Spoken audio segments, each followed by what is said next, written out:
ขึ้นมาเรียนเข้าหาพี่น้องชาวบ้านได้ดีอภัยพี่บายเหตุการณ์เกิดขึ้นยังจะทำหันแต่บอกทันที่ตั้งโต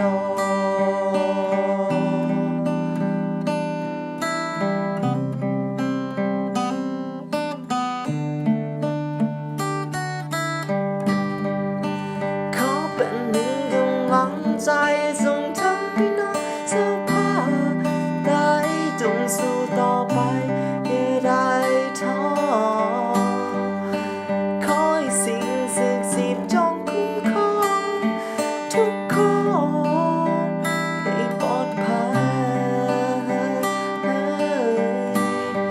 ยังมีอีกหลายล้านกำลังใจที่คอยเป็น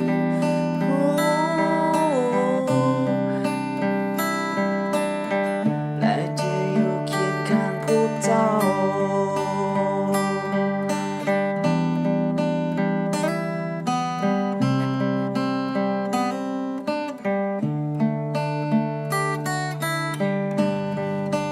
ขอเป็นหนึ่งกำลังใจ